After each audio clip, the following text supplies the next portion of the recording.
میں نے کہا کہ مجبوری اور بے وفائی میں فرق ہوتا ہے. ہم بہت ساری مجبوریوں کو بے وفائیوں کا نام دینے لگ رہے تھے، اور یہ فرق ہمارے صوفیاء بڑی وضاحت سے اس فرق کو بیان کرتے ہیں. امام شافعی رحمۃ اللہ تعالیٰ علیہ کے شاگرد ہیں امام احمد بن حنبل، اور امام احمد بن حنبل وہ عظیم ہستی ہیں.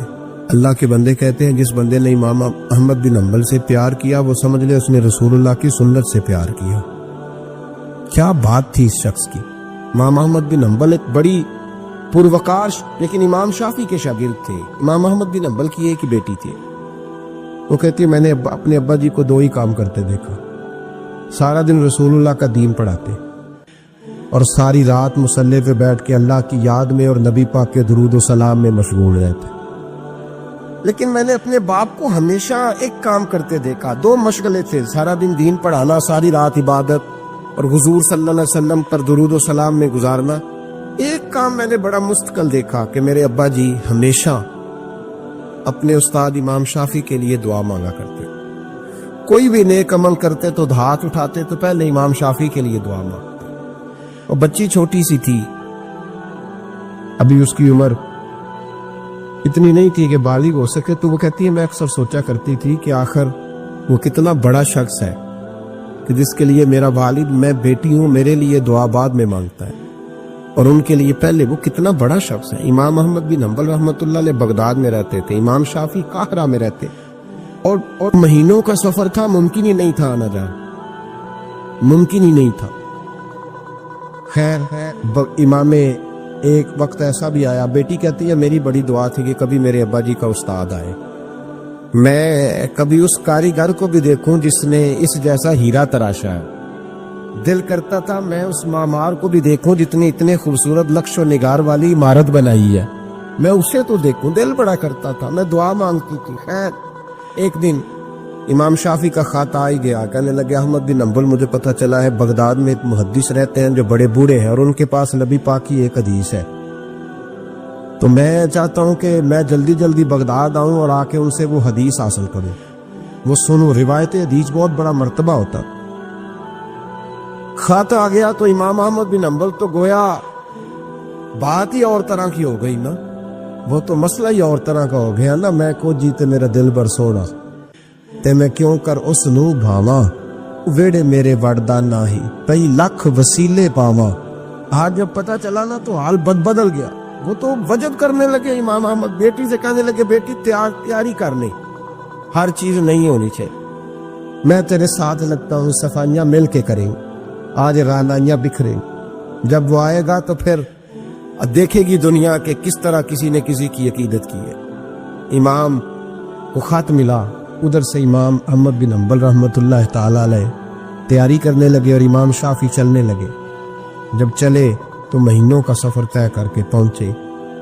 بچی کہتی ہے میرے دل کے اندر بہت بڑا زاویہ تھا، بہت بڑا، وہ بہت بڑے ہو گئے، کیا بات ہو.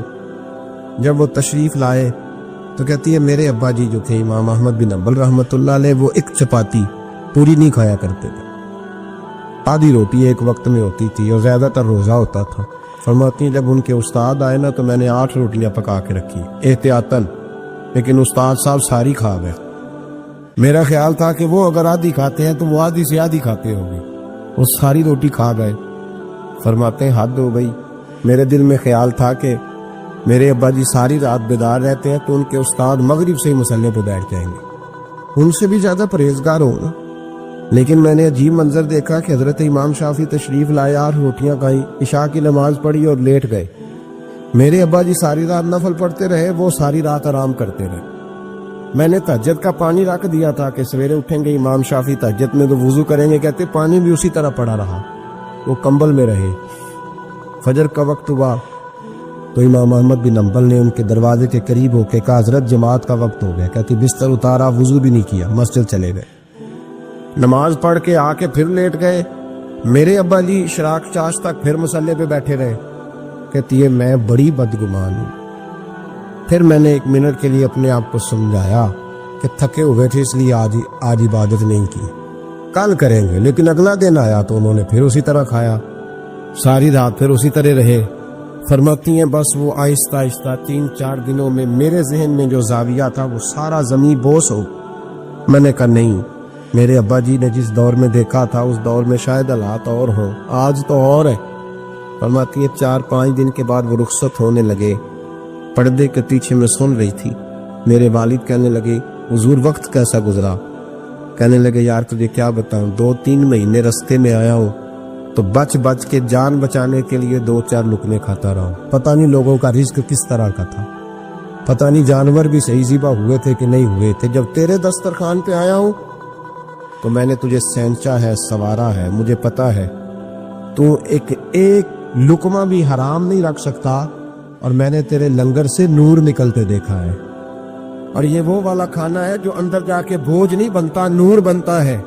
اس لیے میں تیرے رزق کو نور سمجھ کے کھاتا رہا ہوں. زندگی بھر کبھی 2 اکٹھی نہیں کھائی، پر یہاں 8-8 روٹیاں کھاتا رہا ہوں، یہاں اپنے گھر میں یا تیرے گھر میں، ورنہ رستے میں تو میں بڑا پریشان تھا.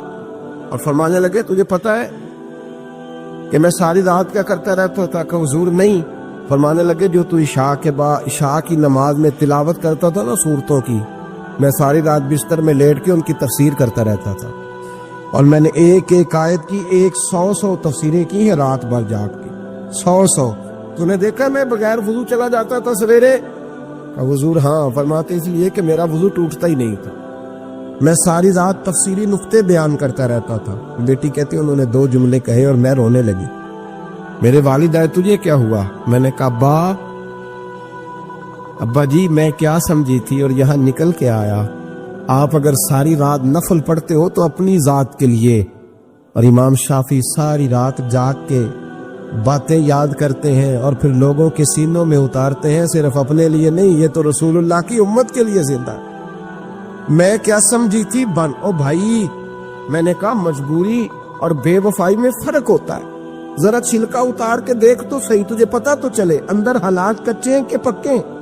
ایک بزرگ تھے شاہ بقی الدین ابن مخلد، وہ کہتے ہیں مجھے پتا چلا کہ اس دور میں نبی کریم علیہ السلام کی حدیث جو سب سے بہترین پڑھاتے ہیں وہ امام احمد بن حنبل ہے.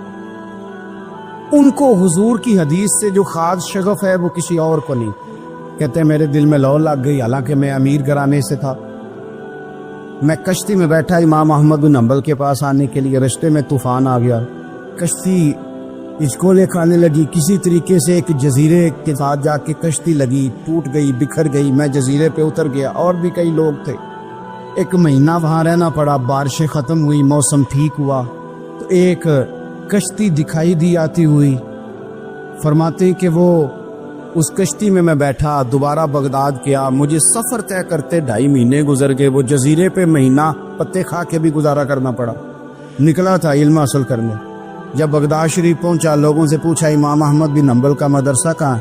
انہوں نے کہا وہ مدرسہ تو بند ہو گیا، وقت کا بادشاہ مخالف ہو گیا، مسجد مدرسہ سیل کر دیا. امام صاحب کہاں ہیں؟ کہا گھر کے اندر قید ہیں. ان کے گھر کو سب جیل بنا دیا، چاروں جانب پولیس کھڑی ہے، اور ویسے بھی بغداد میں کرفیو، ہر چوک چوراہے میں پولیس والے کھڑے ہیں. شاہ بقی الدین کہتے اتنا کچھ سننے کے باوجود بھی میرا جذبہ ٹھنڈا نہیں ہوا. وہ مہینے میں سفر کی صحبتیں، وہ سنا تھا کہ آستانہ یار دور ہے پر ہم نے بھی ٹھان لی تھی کہ جانا. وہ سنا تھا کہ آستانہ یار دور ہے پر ہم نے یہ ٹھان لی تھی کہ جانا ضرور ہے. کہتے پہنچ گئے. اب پتہ چلا کہ کرفیو ہے، سڑکوں پہ پولیس کھڑی ہے، گلیوں میں چوکوں چوراہوں میں پہرے ہیں.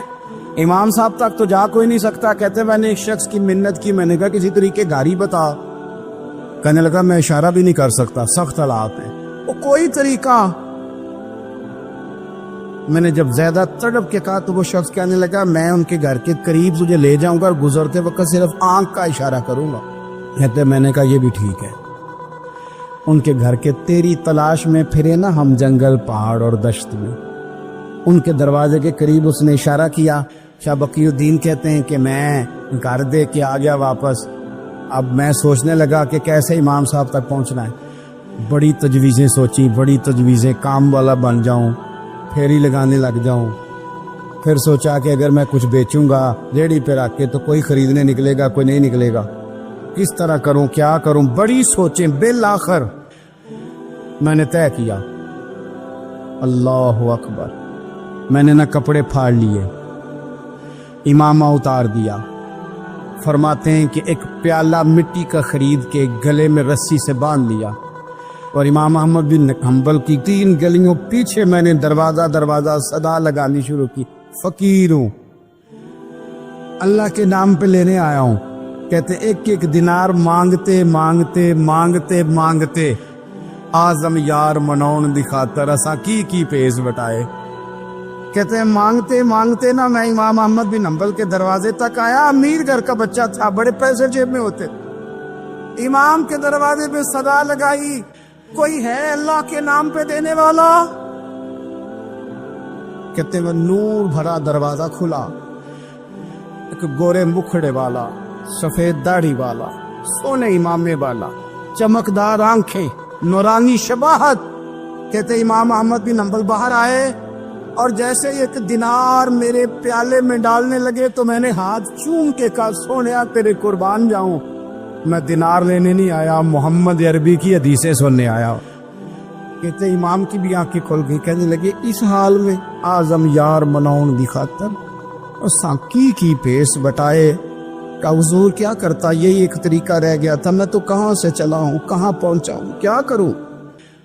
امام صاحب فرمانے لگے پھر میں بھی بڑے دنوں سے پریشان تھا، کوئی سیکھنے والا نہیں مل رہا، تو مل گیا. کہنے لگا حضور میں روز آ جاؤں فقیر بن کے، آپ جتنا چاہیں 2 4 5 منٹ میں مجھے حدیثیں سنا دیں، میں اگلے دن یاد کر آیا کروں. کہتے 2 سال لگ گئے. شاگرد کہاں ملیں گے ایسے، کہاں مرید ملیں گے، گزر گیا دور. کہتے ہیں کہ میں نا ہر روز فقیر بن کے جاتا، 3 گلیاں پیچھے مانگنا شروع کرتا، کوئی شک نہ کرے. 2 سال دروازے پہ جاتا، آگے پیالہ کرتا، امام ایک دینار ڈالتے اور مصطفیٰ کی حدیثیں سناتے. کہتے ہیں حالات بدل گئے. 2 سال کے بعد حکومت بدل گئی، امام کا مدرسہ بحال ہو گیا، رش ہو گیا. بادشاہ بڑا عقیدت مند تھا، جو نیا آیا اس نے بڑا کر کے ادارہ بنا کے دیا. جس دن میں گیا تو رش لگا ہوا تھا. کہتے حالات بدلے تو ہم نے بھی کپڑے بدلے، ہم نے بھی دوبارہ سے دستار باندھی.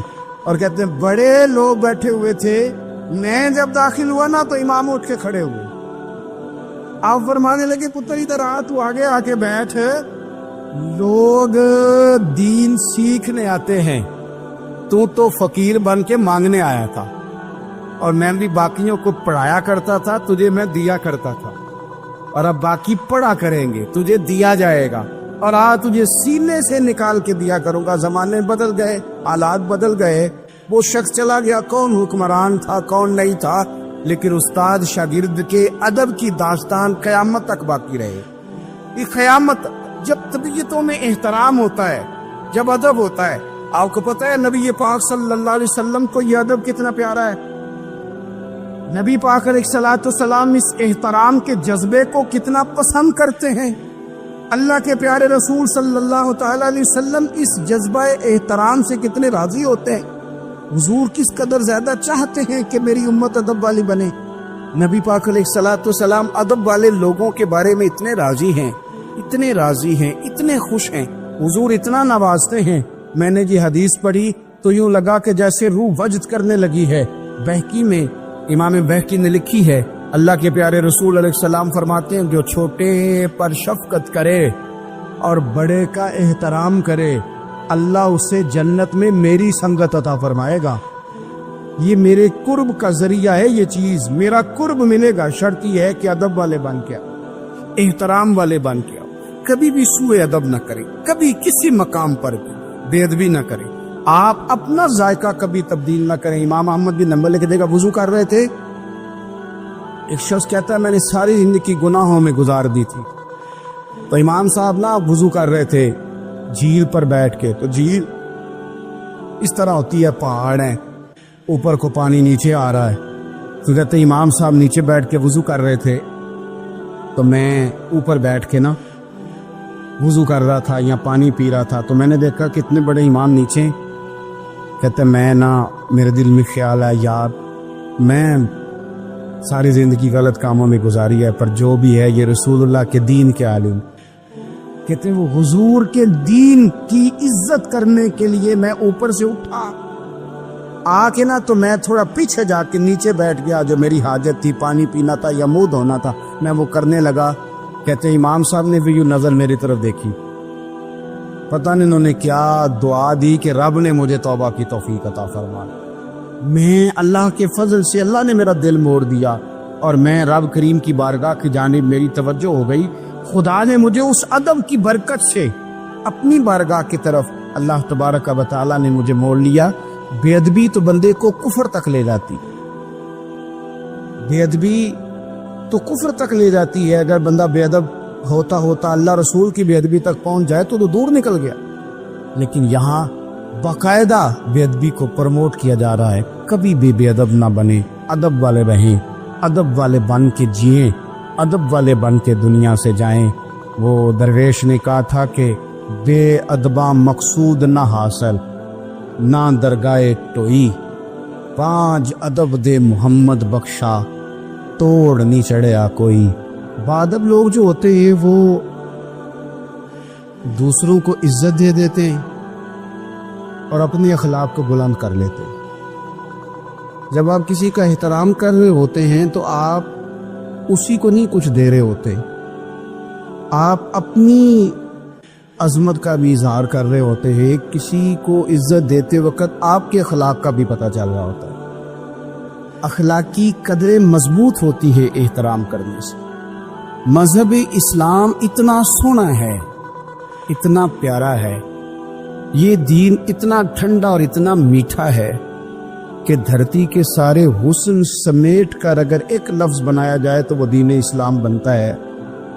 یہ دین اتنی خوبصورتیاں بانٹتا ہے، اگر دین اسلام کی مختلف تشریحات کرتے کرتے یہ کہہ دیا جائے نا کہ یہ دین ادب والا دین ہے، احترام والا دین ہے، توقیر والا دین ہے، ہر شخص کو مناسب عزت، یعنی نبی پاک علیہ السلام نے استاد کی عزت بیان کی، باپ کی عزت بیان کی، بوڑھے کی عزت بیان کی، امام کی عزت بیان کی، عالم کی عزت بیان کی۔ کچھ بھی نہیں تھا، بالکل ان پڑھ تھا، سادہ تھا، پر مزدوری کر رہا تھا، حلال کما رہا تھا، ہاتھوں پہ چھالے تھے۔ قربان جائیں، میرے محبوب نے فرمایا یہ جو حلال کما رہا ہے نا یہ بھی اللہ کا دوست ہے، اس کا بھی احترام بیان کر دیا، اس کا اکرام بھی بیان کر دیا۔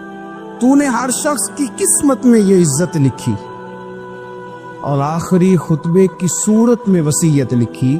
نبی کریم صلی اللہ علیہ وسلم نے لوگوں کو احترام دیا، اللہ کے محبوب علیہ الصلوۃ والسلام۔ آپ دیکھیے حضور نے اس عورت کی بھی فضیلت بیان کی جس کے گھر کے اندر اولاد پیدا ہوتی ہے، اور اس کی بھی فضیلت بیان کی کہ جس گھر کے اندر اولاد پیدا ہوتی ہے پر جلدی چلی جاتی ہے، انتقال ہو جاتا ہے کسی بچے کا خدا نخواستہ، اس کی بھی فضیلت بیان کی۔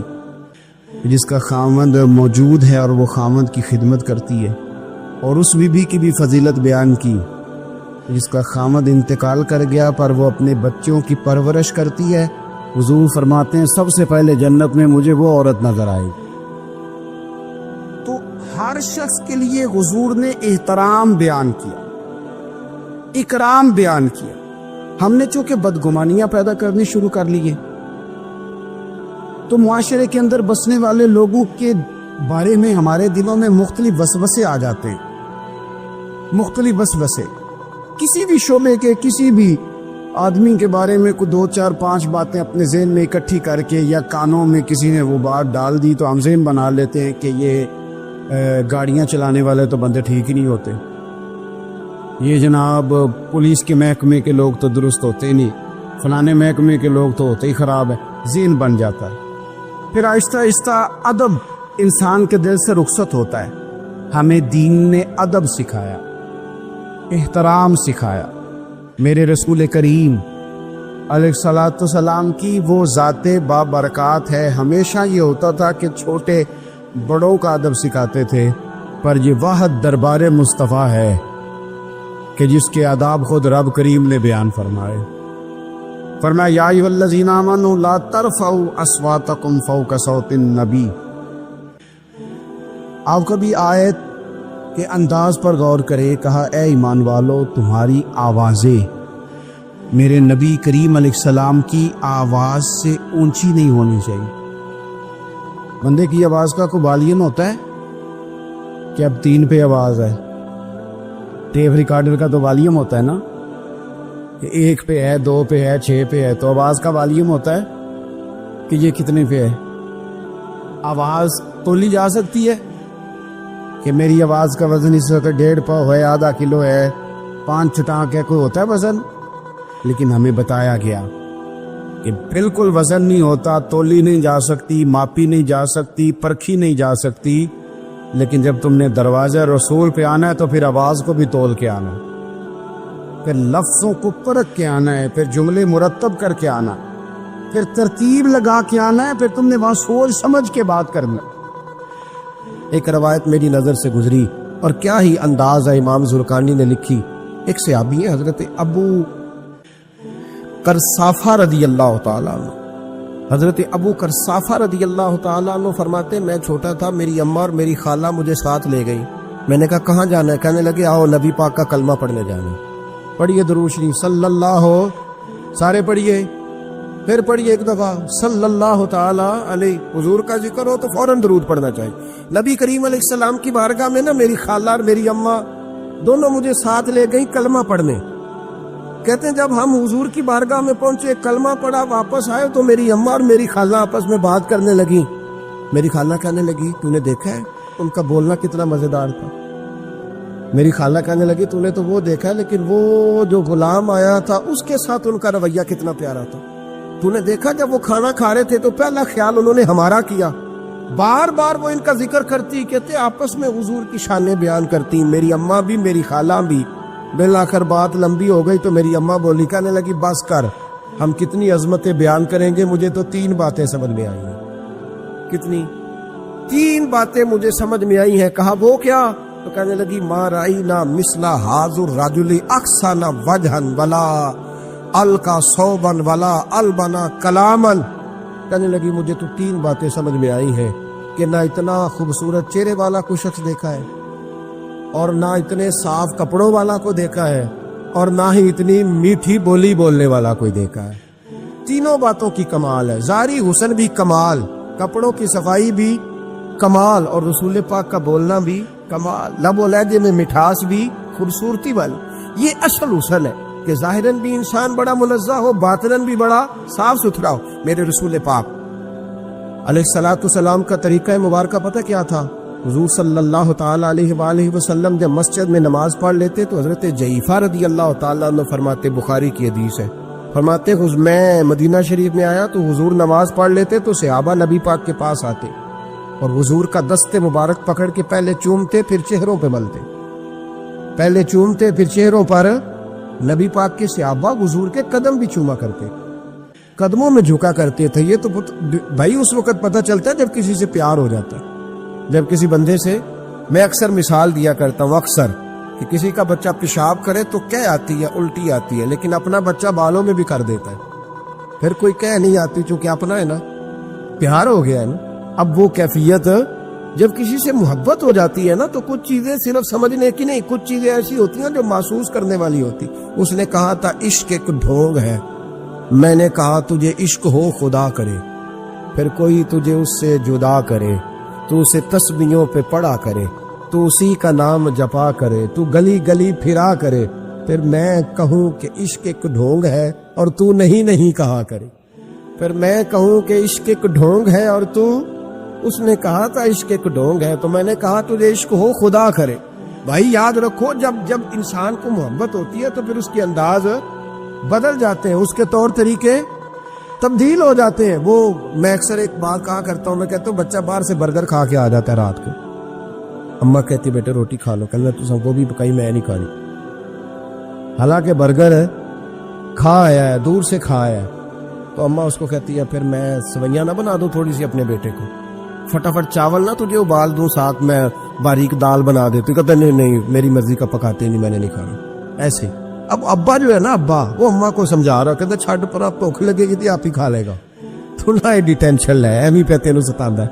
اماں کیا کہتی ہے؟ کہتی نہیں مجھے نیند نہیں آ رہی، کھائے گا تو سکون آئے گا. اب اس کو آپ لاکھوں دلیلیں دیں کہ سیانا بیان ہے, بچہ نہیں ہے, 22 سال کا ہے, 24 سال کا, چھوڑ تو کیا کر رہی ہے. لیکن اماں کو کوئی سمجھا سکتا؟ کیوں نہیں سمجھا سکتا کہ اسے اپنے بیٹے سے پیار بڑھا. وہ کیا کرے, وہ مجبور ہے. اس کے دل کی کیفیت اس طرح کی ہے کہ کوئی دنیا کی طاقت اسے سمجھا سکتی, سوال ہی نہیں پیدا ہوتا کوئی اسے سمجھا سکے. یہ ممکن کیسے ہو, کیسے سکتا ہے؟ یہ محبت ہے. میرے رسول پاک علیہ السلام کے صحابی حضرت جعفہ فرماتے میں حضور کی بارگاہ میں آیا تو صحابہ کیا کرتے, نبی پاک کا دست مبارک پکڑتے, پہلے چومتے پھر چہرے پہ ملتے. بخاری ہے. فرماتے میں نے کہا یہ کیا کر رہے ہیں؟ پھر اچانک میرا بھی دل کیا ذرا کر کے تو دیکھو. وہ چیزیں چکھنے پہ پتہ لگتا ہے کتنی مزیدار ہے. کہتے میں بھی قریب گیا, حضور کے دست مبارک میں نے ہاتھ ڈالا. فرماتے ہاتھ پکڑا ہی تھا کہ نبی پاک کا ہاتھ برف سے بھی زیادہ ٹھنڈا. فرماتے پھر میں نے پکڑ کے چہرے پہ ملا تو کستوری سے زیادہ خوشبو آ رہی تھی دست مبارک. فرماتے اب میرا چھوڑنے کو دل ہی نہیں کر رہا تھا, اب میری طبیعت نہیں مان رہی تھی. میرے نبی کریم علیہ السلام اللہ کی دلیل ہیں. ہر پاکیزگی, ہر حسن, ہر کیف اللہ نے اپنے رسول کو عطا فرمایا. دنیا کی جتنی غلاظتیں تھیں جب کوئی حضور کے قریب جاتا تھا تو ساری غلاظتیں دور ہو جاتی. کما ارسلنا فیکم رسولا منکم یتلو علیکم آیاتنا ویزکیکم. اللہ فرماتے ہیں میرے محبوب تم پر میری آیتیں پڑھیں گے اور تمہیں پاک فرما دے گا, تمہاری ساری ناپاکیاں نبی پاک دور کر دے, ہر غلاظت تم سے دور ہٹ جائے. ایک صحابی ہے حضرت شیبہ بن عثمان رضی اللہ تعالی عنہ, وہ کہتے ہیں میرے والد کو اور میرے چچا کو مسلمانوں نے احد میں قتل کر دیا. میرے دل میں بڑا غصہ تھا, بڑا جلال تھا کہ کبھی مجھے موقع ملے تو میں بدلہ لوں گا. کہتے فتح مکہ کے بعد نبی پاک علیہ السلام حوازن کی جنگ کے لیے نکلے. مجھے پتا چلا حضور جا رہے ہیں تو میرے اندر شعلے بھڑک رہے تھے انتقام کے. روز میں منصوبہ بندی کرتا, پلاننگ کرتا کہ کسی طریقے سے میں ان تک پہنچوں گا اور بدلہ لوں گا. کہتے ہیں نبی کریم علیہ السلام نہ حوازن کے لیے پہنچ چکے تھے. فرماتے میں بھی جنگ میں جا کے شریک ہو گیا اور میں نے طریقہ اس طرح کا اختیار کیا کہ کسی طریقے میں حضور تک پہنچ جاؤں. سمجھ آ رہی ہے میری بات کی؟ نبی کریم علیہ السلام تک کسی طریقے پہنچ جاؤں. فرماتے لڑتے لڑتے, لڑائی کے 2 طریقے ہوتے تھے. کبھی تو ایسے ہوتا تھا کہ ایک دو آدمی مل کے آپس میں لڑتے تھے, پھر گمسان کا رن پڑتا تھا, گھمبیر ہو جاتی تھی جنگ, سمجھ نہیں آتی تھی تیر کہاں سے آیا, نیزہ کہاں سے آیا. فرماتے جب گمسان کا رن پڑا نا, مجھے موقع مل گیا, میں حضور کے قریب پہنچ گیا. حضرت شیبہ بن عثمان رضی اللہ تعالیٰ عنہ کہتے جب میں پہنچ گیا تو میں نے نا دیکھا کہ اب حضور کے قریب لوگ نہیں ہیں. فرماتے میں نے نا فوراً تلوار اٹھائی, تلوار اٹھا کے میں حضور کو معاذ اللہ شہید کرنے ہی لگا تھا کہ ایک نور چمکا حضور کے سامنے. پڑھیے درود صلی اللہ علیہ وسلم. کہتے ایک نور چمکا, اتنی تیزی تھی اس نور میں کہ میری آنکھیں بند ہو گئی, میرے ہاتھ سے تلوار گر گئی, آنکھیں چندھا گئی میری. فرماتے تلوار میرے ہاتھ سے چھوٹ گئی. اب جب وہ روشنی ختم ہوئی نا تو میں نے دیکھا نبی پاک سامنے کھڑے مسکرا رہے ہیں. آپ نے, میں نے کر دی, آپ نے سن لی, ذرا دیکھو تو صحیح. جو تلوار لہرائے اسے دیکھ کے بھی کبھی کو مسکرایا, جس نے تلوار ہی لہرا دی, جو شہید کرنے ہی لگا تھا, پہنچ گیا تھا. لیکن یہ اخلاق میرے رسول پاک کا صلی اللہ اعلیٰ حضرت فاضل بریلوی کا ایک شعر میں نے پڑھا. کئی کچھ چیزیں ایسی ہوتی ہیں جو بس نا وہ آتی تو سامنے ہے لیکن وہ اتنا لطف دے جاتی ہیں کہ ٹھنڈا ہو جاتا ہے مزاج. رات کو میں شعر پڑھ رہا تھا اعلیٰ حضرت کا فاضل بریلوی رحمت, اور میں نے شعر پڑھا تو مجھے اچھا لگا سنانا. ایک دوست کو میں نے فون کیا, میں نے کہا یار ذرا شعر تو سن لے. یہ پہلی دفعہ نظر سے گزرا ہے, ابھی سیدھا سادہ لیکن روح تک اتر گیا. اعلیٰ حضرت فرمانے لگے نبی پاک کے بارے میں, فرمانے لگے سیدھی سیدھی روش پر کروڑوں درود. سیدھی سیدھی روش پر, بالکل سیدھی ہے حضور کی باتیں, کسی پیچیدگی کی ضرورت نہیں. کہنے لگے سیدھی سیدھی روش پر کروڑوں درود, سادی سادی طبیعت پہ لاکھوں سلام. سادی سادی طبیعت پہ سیدھی سیدھی روش پر کروڑوں درود اور سادی سادی طبیعت پہ لاکھوں سلام. میرے نبی کریم صلی اللہ علیہ وسلم مجھے دیکھ کے مسکرائے اور فرمایا جب حضور مسکرائے نا تو میں نبی کریم علیہ الصلوۃ والسلام کو دیکھ کے حیران ہوا کہ میں نے تلوار تانی تھی اور حضور نے مسکرانا شروع کیا. فرماتے اب حضور نے مجھے بلایا, آواز کے ساتھ نہیں بلایا, حضور نے اشارہ کیا یوں کر کے, فرمایا ادھر آؤ نا. فرماتے ہیں مجھے اب یہ بھی سمجھ نہیں آئی کہ کس نے مجھے اٹھا کے حضور کے قریب کر دیا. فرماتے ہیں میں نبی کریم کے قریب گیا تو حضور نے میرے دل پر 3 تھپکیاں دی. ایک تھپڑ ہوتا ہے، ایک تھپکی ہوتی. پتہ ہے نا فرق کا؟ ایک تھپڑ کو مارے تو جلال آتا ہے اور تھپکی دے تو پیار آتا ہے. کہتے ہیں حضور نے 3 تھپکیاں دی اور دی بھی میرے دل پر. ایک، پھر 2، پھر 3. کہتے ہیں پہلی تھپکی دی تو میرے اندر سے کفر نکل گیا، دوسری تھپکی دی تو میرے اندر ایمان داخل ہو گیا، اور تیسری تھپکی جب نبی پاک علیہ السلام نے دی تو مجھے ہر چیز سے بڑھ کر رسول اللہ سے پیار ہو گیا، محبت ہو گئی نبی کریم سے. آپ فرماتے ہیں اب حضور نے نا فوراً میرے ہاتھ میں تلوار تھمائی. فرمایا پہلے تو ہمارے خلاف لڑ رہا تھا، تلوار پکڑ، اب ہماری طرف سے لڑ، تلوار پکڑ اور لڑ. آپ فرماتے ہیں میں اتنا لڑا کہ جو حضور کا دشمن سامنے آتا میں گلا کاٹ دیتا، جو آتا میں اس کے ٹکڑے کر دیتا. فرماتے ہیں پہلے میں باپ کا بدلہ لینے آیا تھا اور اب میرا یہ حال ہے کہ اگر میرا باپ بھی سامنے آئے گا تو میں اس کا بھی گلا کاٹ دوں گا، لیکن حضور کے قریب کسی کو جانے نہیں دوں گا. حضرت شیبہ بن عثمان کہتے ہیں جنگ ختم ہو گئی، حضور خیمے میں گئے، میں بھی گیا. اب نبی پاک لوگوں سے باتیں کر رہے ہیں، حضور لوگوں سے باتیں کر رہے ہیں. میں ایک کونے میں بیٹھا سوچ رہا ہوں کہ میں تو بدلہ لینے آیا تھا، یہ میرے ساتھ ہوا کیا؟ حضور لوگوں سے باتیں کرتے جا رہے ہیں، میں سوچتا جا رہا ہوں کہ میں تو انتقام لینے آیا، یہ کیا معاملہ ہوا؟ کہتے محبوب نے اچانک میری طرف نظر اٹھائی اور فرمانے لگے شیبہ ایک ارادہ تو نے کیا تھا جو غلط تھا، اور ایک ارادہ میرے رب نے کیا ہے اور تیرے اوپر فضل فرما دیا ہے. فرماتے حضور نے اب مجھ سے فرمایا کوئی خواہش ہو تو بتاؤ، مانگ لو کچھ مانگنا ہے تو. میں نے عرض کی یا رسول اللہ میری بخشش کی دعا کر، بڑا میرا خوفناک ماضی ہے، میں اسلام کا بڑا دشمن رہا ہوں، حضور دعا کر دے، یاد ماضی عذاب ہے یا رب، چھین لے مجھ سے حافظہ میرا، یا رسول اللہ بڑے گناہ ہیں میرے، دعا کر دے. کہتے میں نے دعا کے لیے کہا اور حضور پھر دوسرے لوگوں سے باتیں کرنے لگے، کبھی اس سے کبھی اس سے کبھی اس سے. میں سوچنے لگا کہ میری بات کا کوئی جواب ہی نہیں آیا. جب تو 3 بار میں نے سوچا تو میرے کریم نے پھر توجہ میری جانب کی اور فرمایا تو نے بخشش کی دعا کا کہا تھا، میں نے سن لیا ہے، رب کریم نے تیری بخشش فرما دی ہے، اللہ نے تجھے بخش دیا، تیری خطائیں رب کریم نے معاف کر دی. نبی پاک کے دست مبارک کی برکت. رسول پاک ایک صحابی تھے حضرت فرقد ان کا نام تھا رضی اللہ تعالی. پہلے نا میں جب گفتگو کیا کرتا تھا نا تو میں صحابہ کا نام نہیں لیتا تھا، میں کہتا تھا ایک صحابی فرماتے ہیں، کیونکہ صحابہ کے نام مشکل تھے، لوگوں کو یاد نہیں رہتے. ایک دن میرے دل میں خیال آیا کہ نام لیں گے نہیں تو انہیں آئیں گے کیسے، چلو خود کسی کو یاد ہو جائے گا. تو مجھے اچھا لگا. پچھلی دفعہ میں نے حضرت صاحب بن ناجیہ کا نام لیا تو مجھ سے میرے دوستوں نے کہا ذرا لکھ کے دے کیا نام تھا. مجھے خوشی ہوئی کہ یار اگر یہ لفظ کہے جائیں گے تو لوگوں کو دلچسپی ہوگی. حضرت فرقد ایک صحابی تھے اور یہ وہ صحابی ہیں جنہوں نے حضرت عمر کے زمانے میں موصل کا علاقہ فتح کیا تھا.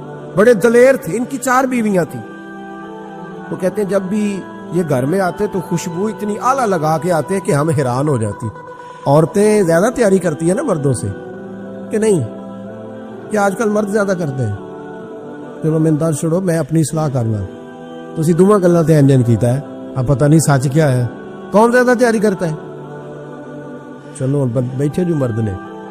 ویسے میرے پاس جو اخباری تراشے ہیں ان میں یہ لکھا ہے کہ آج کل مردوں کے میک اپ پہ زیادہ خرچ آنے لگے. یہ تحقیقی رپورٹ ہے. اور پاکستان میں سب سے زیادہ جو اخراجات ہیں وہ میک اپ کے سامان کے ہیں. پہلے لڑکیاں بیوٹی پارلر جاتی تھی، اب لڑکے بھی جاتے. پہلے صرف دلہن جاتی تھی، اب سارا خاندان جاتا. اللہ تعالیٰ معاف کرے. اس کے باوجود بڑی غربت ہے ملک میں، پریشانی بھی بڑی ہے. اس کے علاوہ ہمیں غریبوں کا درد ہے. اس کے باوجود ہم لوگوں کی مدد کرنا چاہتے ہیں. پتہ نہیں کیا ترجمہ کیا ہم نے غریب پروری کا، کیا معنی بنایا، اللہ بہتر جانتا ہے. کہ وہ چیزیں جن کی بالکل حاجت نہیں، بالکل ضرورت، ان پر لاکھوں لٹا کے کہتے ہیں وہ دیکھو بیچارے کو روٹی نہیں مل رہی. تو بھائی آپ مہربانی کرتے خالی کندھی کر لیتے، باقی پیسے غریب کو دے دیتے.